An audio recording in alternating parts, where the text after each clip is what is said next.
যদি দল আমাকে মনোনয়ন দেয় এবং যদি দল মনে করে যে আমি নির্বাচন করব এবং অন্য কেউ করবেন না, তাহলে পরেই আমি নির্বাচনে অংশগ্রহণ করতে পারি।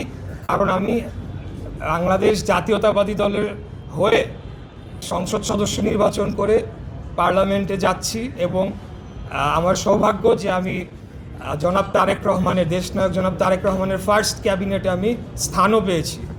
আসলে প্রত্যেক সংসদ সদস্য যারা আছেন বা যারা মন্ত্রীরা আছেন তারা তো সংসদ সদস্য হয়ে দেন একটা মিনিস্ট্রির দায়িত্ব ওনারা পালন করেন।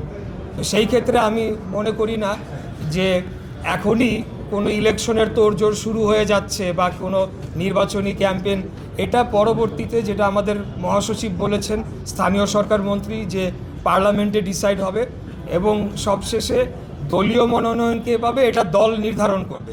তো এগুলো অনেক প্রক্রিয়া বাকি রয়েছে। এর পাশাপাশি একটা বিষয় আজকে একটু না বললেই না, আমরা দেখেছি যে লাস্ট যে সংসদ নির্বাচনটি হলো সেখানে আমাদের প্রতিদ্বন্দ্বী একটি রাজনৈতিক দল অস্বাভাবিক হারে তারা ভোট পেয়েছে, মানে যেটা কল্পনার বাইরে।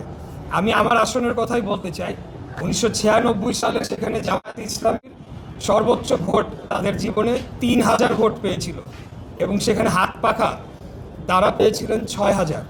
তো আমরা এই ভোটার লিস্টটার ব্যাপারে আমার মনে হয় যে আমি সরকারের কাছে এই ব্যাপারে জানাবো যে এটাকে আবার ভেরিফিকেশন করা উচিত যে ভোটাররা কারা এবং ভোটার লিস্টটা সঠিকভাবে সম্পন্ন হয়েছে কিনা, যারা এখানকার বাসিন্দা তারাই হয়েছে কিনা বা কোনো ডুপ্লিকেসি হচ্ছে কিনা অন্য কোনো এলাকার সাথে।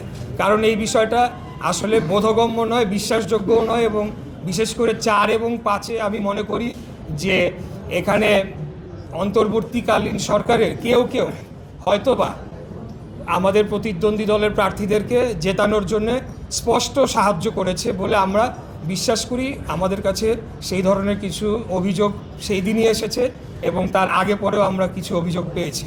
তো বিষয়টি হচ্ছে যে এই ভোটার লিস্ট কারেকশন করা এগুলা তারপরে সেনা নির্বাচনের প্রশ্নটি আসতে হবে আর কি।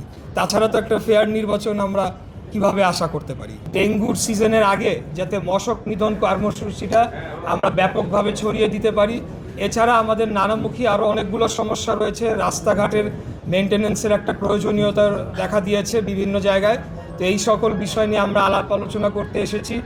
আমাদের মাননীয় প্রধানমন্ত্রী জনাব তারেক রহমান উনি আমাদের সবাইকে নির্দেশ দিয়েছেন, বিশেষ করে ঢাকার যারা আমরা নির্বাচিত সংসদ সদস্য এবং প্রশাসক আমরা যারা আছি, আমরা যাতে যেহেতু একটা ভালো একটা নির্বাচিত সরকার বেশ কিছু মাস অথবা 1.5 বছর যাবৎ অ্যাবসেন্ট ছিল, যার কারণে সেবা দানের যে কাঠামোটা অনেকটা ভেঙে পড়েছে।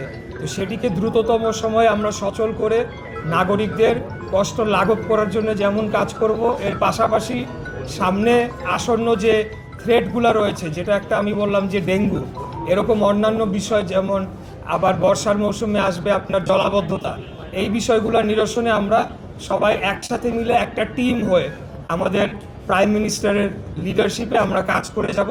সেটার জন্য আমরা আজকে এখানে এসেছিলাম। সিটি কর্পোরেশন ইলেকশন আমি একবার করেছি, আপনারা নিশ্চয়ই মনে থাকবে যদি আপনারা ভুলে গিয়ে থাকেন। 2020 সালের 2 ফেব্রুয়ারি সিটি ইলেকশনে আমি অংশগ্রহণ করেছিলাম।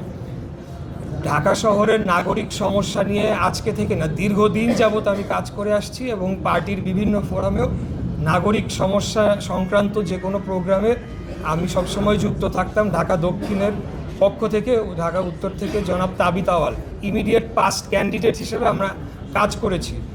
আমি যেটা সামাজিক মাধ্যমে বলেছি সেটা আমার ব্যক্তিগত অভিপ্রায়, তবে আপনাদের একটা জিনিস মাথায় রাখতে হবে, যেটা অবশ্যই সামাজিক মাধ্যমে হয়তো পুরাটা এইভাবে লেখা যায় না, তার আগে পরে কিন্তু অনেকগুলা কথা রয়েছে।